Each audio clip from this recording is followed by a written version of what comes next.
Hello everybody, welcome to part 2 of Circle of the Moon. We'll be delving further into the castle proper by going into the audience room, but first, we have to make our way through the Abyss Stairway. The stairway area, from what I've remembered, does not have a boss. In fact, it's really only a connective segment between this area and the audience room. In fact, I think the stairway also connects another area that we'll be going to way later in the game. But we're not at that point yet. In fact, I don't even think we can get to that particular area just yet. And if it was possible, we'd probably die in one hit because A, the water stage, it's a water stage, B, the water is poisonous as of right now, and C, the enemies hurt like hell. I will say Circle of the Moon's map layout is, in some ways, more simplistic than Symphony of the Night or later Metroidvanias, but it's still very confusing to navigate. For one thing, there is only one castle to navigate through in this game, so you don't have to worry about an upside-down castle or anything like that. However, the environments are guilty of copy and paste, so it's easy to get lost in here. Everything will tend to look the same after a while, and this game does not give you that many hints, if at all, so either use a guide or good luck. Another thing about the castle is that there are no shops anywhere at all. Everything you'll need, you'll have to kill enemies for. And you'll need a whole bunch of luck if you want to get some of these items, because the game is stingy.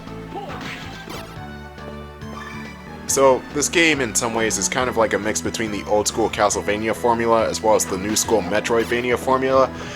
And some ways it works, other ways it's kind of like a misstep. I do enjoy some of the difficulty in this game as well as the dual setup system. Other things like the lack of a shop as well as the lack of checkpoints, or save points, leaves a lot to be desired. And I'm back here. I don't even know where I'm going. You see what I mean by the copy and paste? Everything looks the damn same here.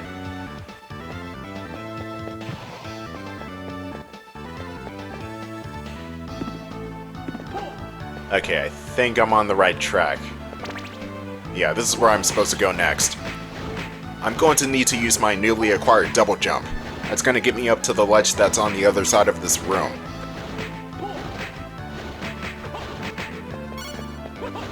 Cotton clothes? That's really going to do shit all for defense, is it? Oh well, better than nothing. Items make a return from Symphony of the Night, and you can equip stuff to your body, your left arm, and your right arm. There are no weapon drops in this game because Nathan is virtually tied to the Hunter Whip, and also because the DSS system serves as a replacement to the weapons. Like I said in part 1, certain card combinations will turn your weapon to something else or enhance your whip entirely.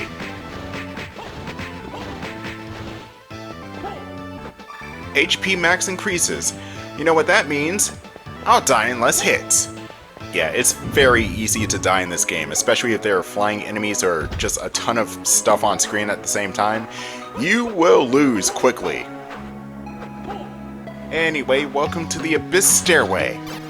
You recognize the tune?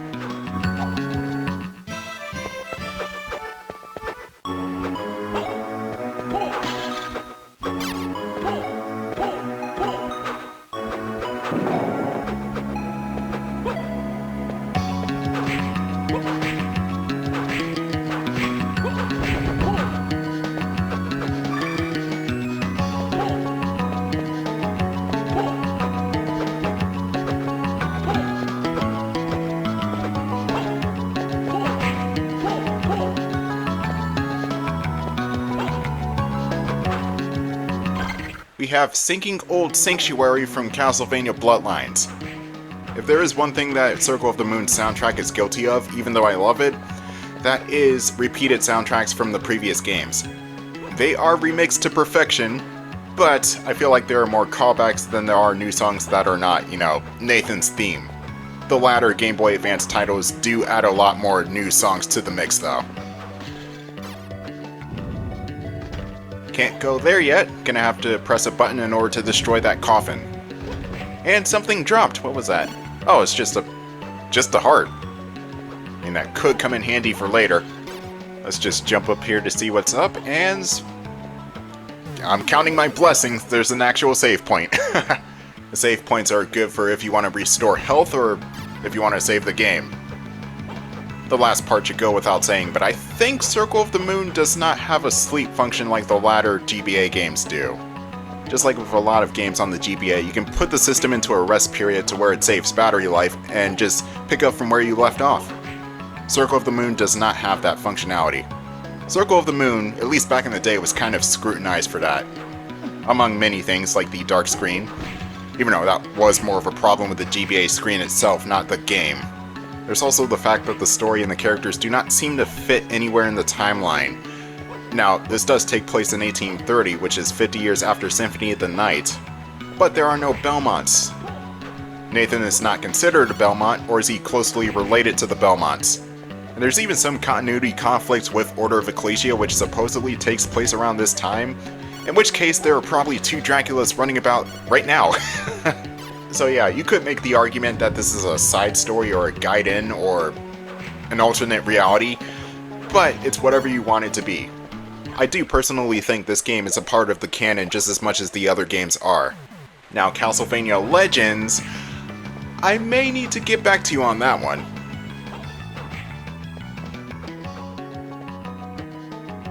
Here we are, the audience room.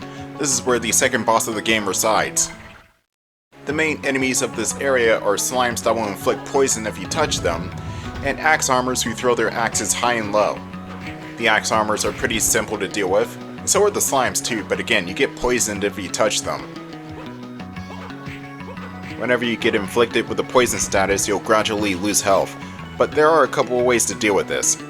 The first way is to just use an antidote and get it over with, or two, you just wait for the poison to wear off.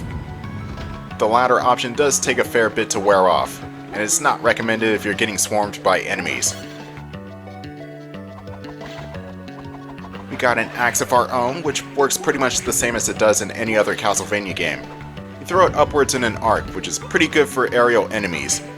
There's also the holy water, which works pretty much the same, but you throw it downwards instead of upwards, and it also leaves behind a fire.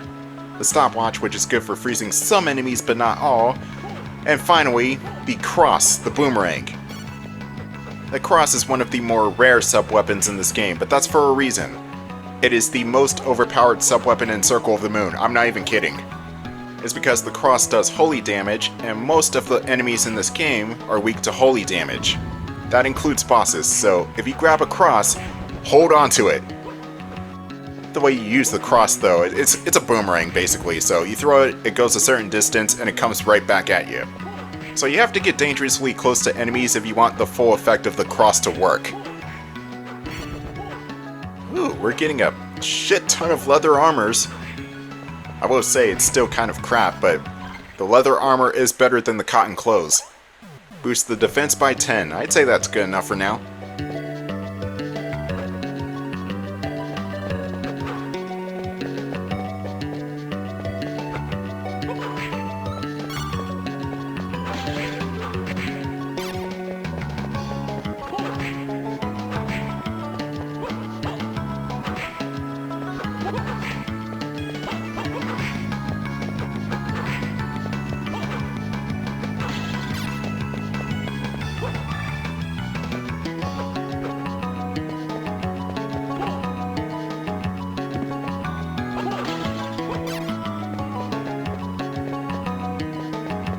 Damn, I can't go through there yet.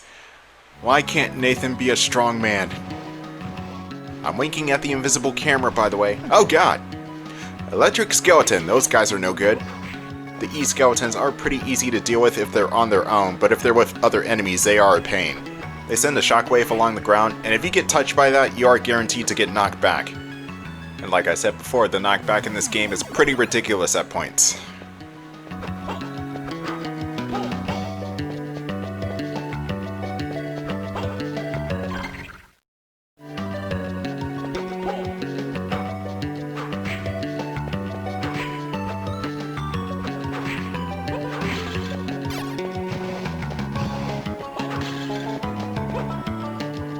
The outer wall? Hold on, I need to finish this up first. And I leveled up, nice.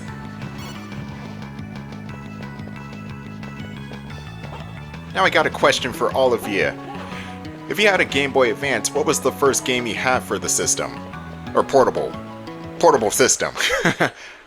I mentioned before in part 1 that I had The Legend of Zelda: A Link to the Past, as well as Sonic Advance 2 for the Game Boy Advance first. And I actually do have the original cartridges too from 22 years ago, even though I don't own the Game Boy Advance anymore. But I still do have a DS, so I could play those games at least. Thank God for backwards compatibility. Now, the outer wall this is actually where the second boss of the game is, not the audience room. For some reason, the audience room is just another connective tissue through the entire castle. The game just loves to toy with your ass. That or the map design is really just horrendous. Actually, no, it's both. Honestly, if the map were tighter, this would be a truly phenomenal game. And it's still a good game, but the map is just not all there. It was a problem that carried over into Harmony of Dissonance. The map in that game was also convoluted, but for different reasons. We'll be getting to that eventually.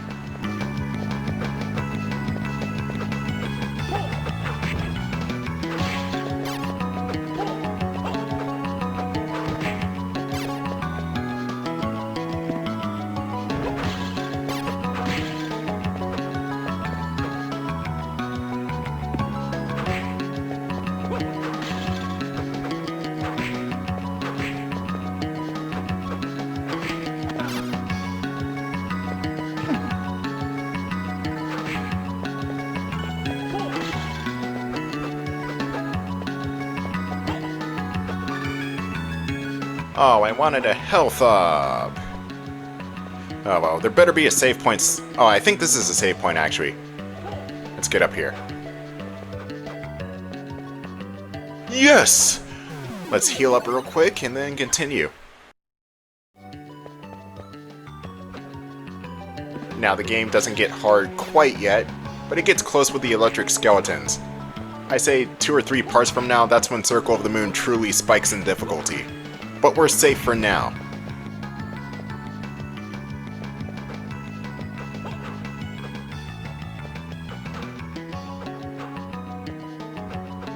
Nope, no secret walls. Oh, this room lied to me. Now we got devil towers, which are pretty easy to take out. Think of them as bone pillars, but they are weak as hell. The clinking mans, which I think they're supposed to be Fleamen, but there are already Fleamen here, so what are clinking men? They're just brick stupid like zombies. They hobble about and they try to grab your ankles. That's about it.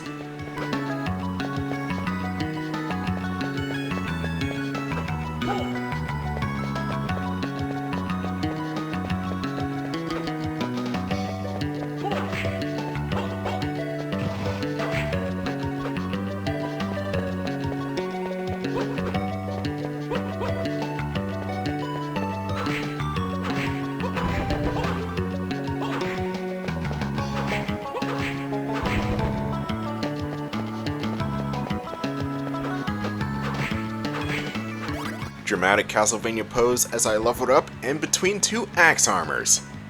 You can't get any more badass than that. Let's just run in here real quick to see what's up. This might be a temporary dead end, I don't know. I might have to turn back. Yes it is. I can't break through this wall just yet. The next boss coming up will give me an ability to do just that. We just need to get to him first.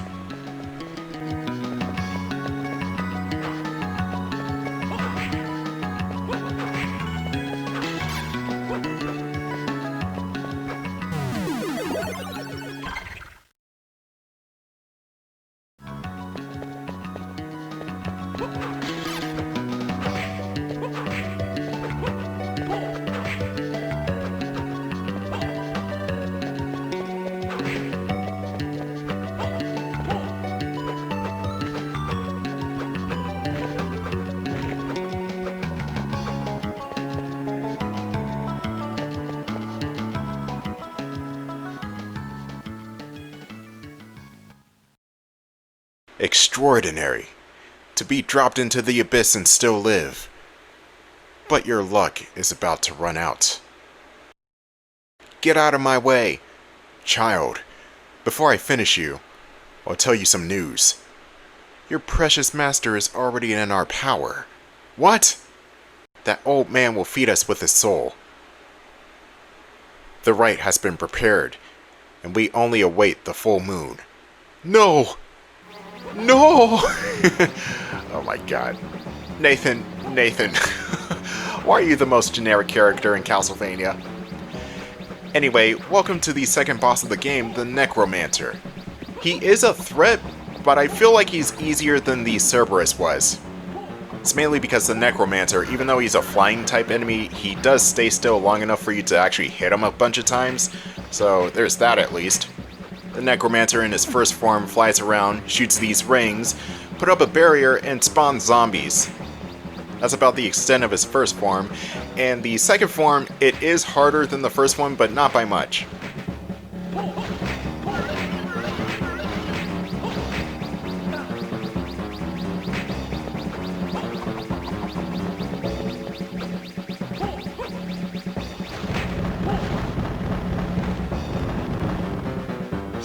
Oh great, now he's naked. Now, the second form of the Necromancer, he will spawn... I think they're skeletons actually. Yeah, they're skeletons instead of zombies. He'll constantly spawn those, and I believe he has a bouncing attack. Oh yeah, the freaking bouncing ball attack, which is hard to keep it beat on because, well, Game Boy screen. The resolution is a bit too crunched in to get a full picture of what the boss is doing at all times. Oh god. The good thing is the Necromancer doesn't have that much health left after this, and neither do I, so I gotta finish this fight quickly. Now if you have the Pluto and the Black Dog DSS combination, you can actually defeat the Necromancer in his first form. All it takes is throwing one big bone at the bastard. But I don't have that combination.